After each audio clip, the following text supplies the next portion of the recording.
નમસ્કાર, હું છું બેનઝીર અને આપ જોઈ રહ્યા છો ટાઈમ ન્યૂઝ બુલેટિનમાં આજે સૌથી પહેલા વાત કરીએ 3 દિવસના ઉપવાસ પર ઉતરેલા મુખ્યપ્રધાન નરેન્દ્ર મોદીની।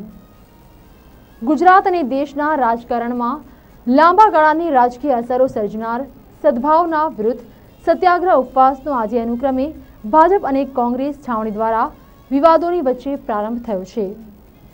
મુખ્યપ્રધાન નરેન્દ્ર મોદીએ આજે પોતાના 62મા જન્મદિને સદભાવના મિશન હેઠળના 3 દિવસીય ઐતિહાસિક 5 સ્ટાર ઉપવાસનો ભારે વિવાદો અને આક્ષેપોની વચ્ચે સરકારી ખર્ચે દબદબાભેર યોજાયેલા કાર્યક્રમ દ્વારા પ્રારંભ કર્યો છે।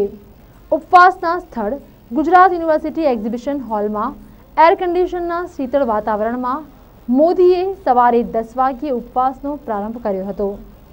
તે અગાઉ સોલા ભાગવત વિદ્યાપીઠના ઋષિકુમારોએ વૈદિક મંત્રોચ્ચાર દ્વારા તેમને આશીર્વચન પાઠવ્યા હતા। મોદીના ઉપવાસના પ્રારંભે ભાજપના વરિષ્ઠ નેતા એલ.કે. અડવાણી, રાજ્યસભા વિરોધ પક્ષ ભાજપના નેતા અરુણ જેટલી, તમિલનાડુ સરકારના કેટલાક પ્રધાનો, સંતો, મહંતો વગેરે મોટી સંખ્યામાં આ ઘટનાના સાક્ષી બન્યા હતા। ઉપવાસ સ્થળે પોલીસનો ભારે કડક બંદોબસ્ત પણ જોવા મળ્યો છે।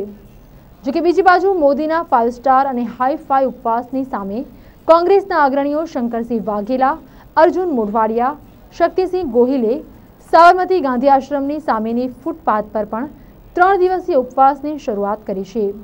કોંગ્રેસી નેતાઓના ઉપવાસની સાથે દીપેશ અભિષેકના માતા-પિતા પણ સરકારની વિરુદ્ધમાં ઉપવાસ પર બેઠા છે।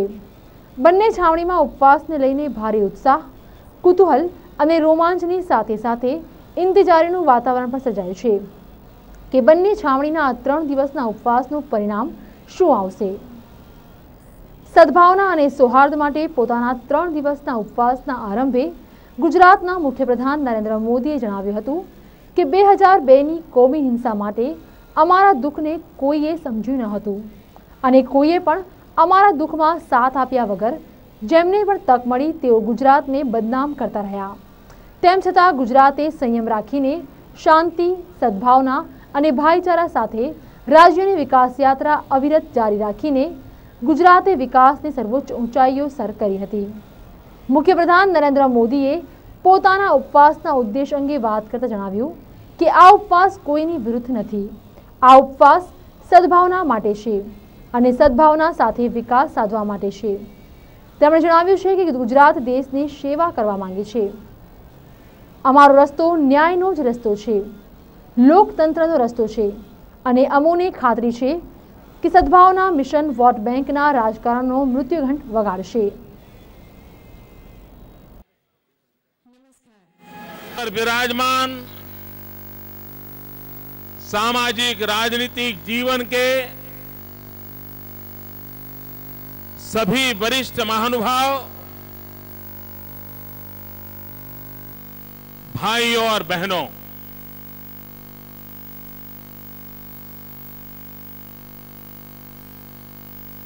मैं आप सबका आभारी हूं कि आप गुजरात के इस सद्भावना मिशन को आशीर्वाद देने के लिए पधारे हैं।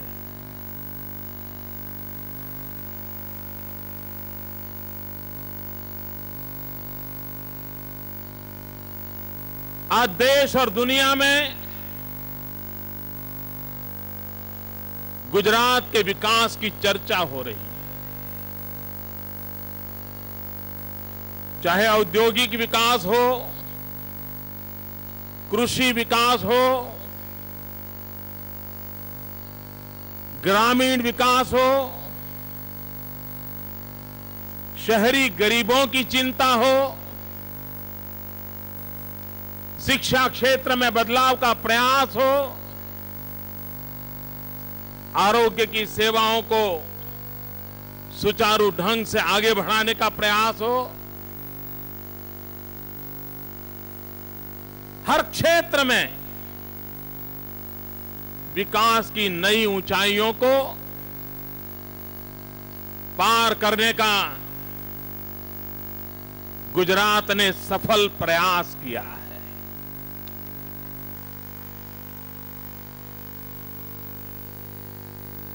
2001 का भूकंप आया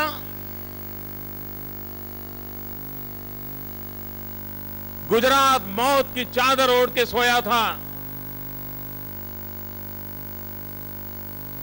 सारी दुनिया ने मान लिया था कि गुजरात दोबारा खड़ा नहीं हो सकता। अब ये गुजरात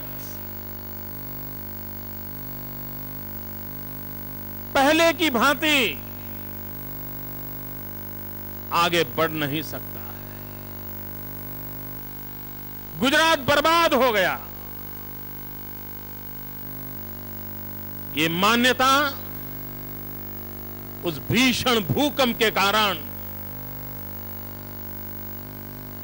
हरेक के मन में स्थिर हो गई थी और जब उस भयानक रूप को देखते थे तो लगता था कि अब हमारा क्या होगा। लेकिन ये गुजरात का सामर्थ्य है। वर्ल्ड बैंक का रिपोर्ट कहता है कि समृद्ध से समृद्ध देश भी इस प्रकार की अगर प्राकृतिक आपदा का शिकार हुआ है तो उसे खड़े होने में कम से कम 7 साल लगते हैं। लेकिन ये गुजरात है जो 3 साल के भीतर भीतर न सिर्फ खड़ा हुआ, दौड़ने लग पड़ा था।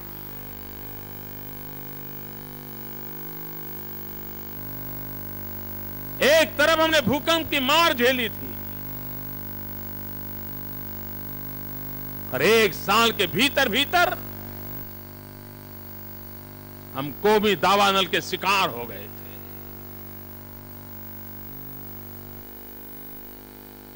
जुनून इतना व्यापक हो गया था कि लोग एक दूसरे के खून के प्यासे हो गए थे। निर्दोषों को मौत के घाट उतार दिया जा रहा था।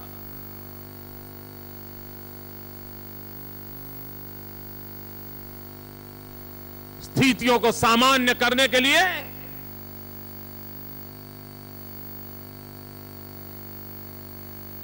पूरी शक्ति से और पूरी सख्ती से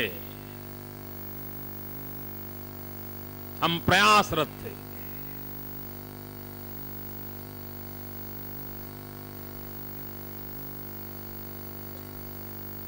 गांव गहरा था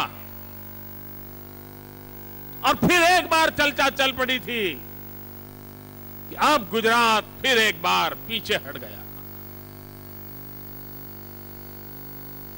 मुझे याद है 2003 में हम इन्वेस्टमेंट समिट करने जा रहे थे। उस समय के चर्चाएं याद कीजिए, अखबारों को देख लीजिए। सबने कहा था कोई पूंजी निवेश नहीं आएगा, अब गुजरात में क्यों और कोई देखेगा नहीं। ये सबने मान लिया था। लेकिन हम उस आपदा को भी पार कर गए और विकास की नई ऊंचाइयों को प्राप्त कर लिया। और उस समय मैंने बार बार कहा था